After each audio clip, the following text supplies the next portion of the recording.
Justin Trudeau's tonal shift bar in India has yet again sparked a debate over India-Canada relationship.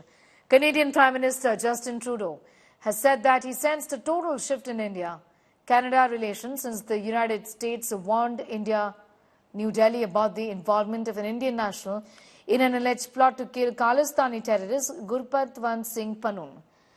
Trudeau stated that India can't bluster their way through the issue now and also emphasized that Canada does not want to engage in a fight with India right now over this, also stressing the importance of standing up for people's safety and the rule of law. Meanwhile, Hamas has also praised and thanked the Canadian government after it vouched for Gaza ceasefire. Hamas said Canada was in the right direction in isolating the fascist Israeli government. I think there is the beginning of an understanding that they can't bluster their way through this, and there is an openness to collaborating in a way that perhaps they were less open before. There's an understanding that maybe just churning out attacks against Canada isn't going to make this problem go away. So something has changed since that indictment was made public? I wouldn't say it's changed, but there might be a tonal shift, perhaps. Despite the United States position, the Hamas movement is watching the growing calls by several Western governments to end the aggression on Gaza, in addition to the other calls worldwide demanding immediate ceasefire in Gaza Strip, the last of which was the statement by Canada, Australia, and New Zealand backing sustainable ceasefire in Gaza.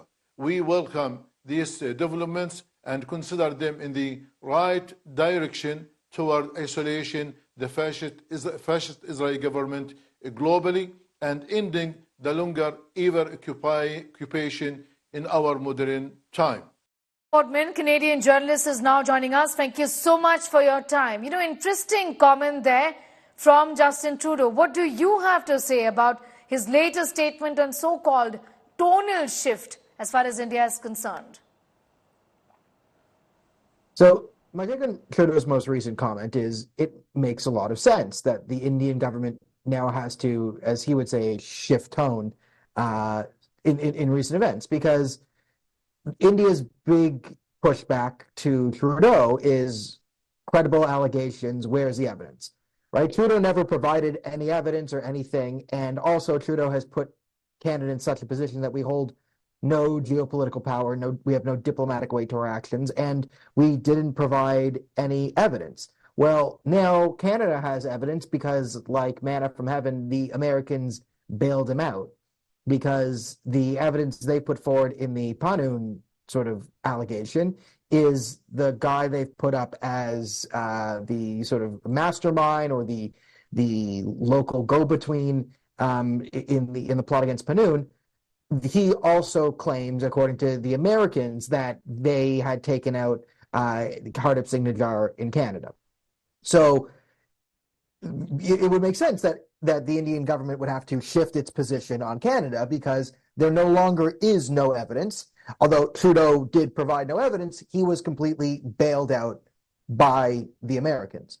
So logically, there's going to be a shift in what India is complaining about, because now India has to go to the actual thing like, no, Hardeep Singh Nijjar was the head of the Khalistani Tiger Force. He was training people with AK-47s to go boom, boom, boom. You had Pannun, who was running around threatening to blow up airplanes, saying October 7th is great, we should do it to India, da-da-da-da. Like that now, that's now India's point. This whole, well, you have no evidence is not a thing. Now you could say, what is the quality of the evidence? You can make a new thing, but this Canada's provided no evidence that, well, although technically true, the evidence for Canada was provided by America.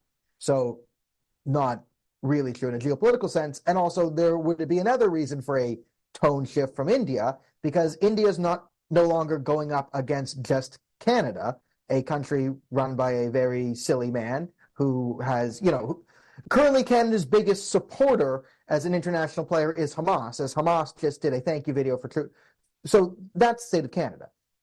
America is not a silly country. America is very serious. It is the leading geopolitical power. And now America and Canada are sort of on the same side. So there is a much more balance of power between India and Canada right now, because Canada has the Americans sort of was with a similar complaint. So the power imbalance is no longer against Canada. Trudeau's been bailed out.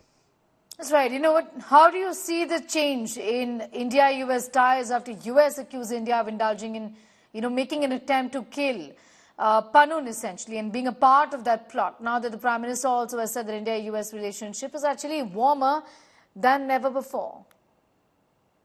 Yeah, I think this is a smart move by the Indian government to sort of, attempt to at least ratchet down tensions with the Americans and make it very clear that their ultimate goal is warm relations with America. Because any reasonable adult in the room in both the American government and the Indian government realizes that the best pathway forward for both countries is mutual cooperation.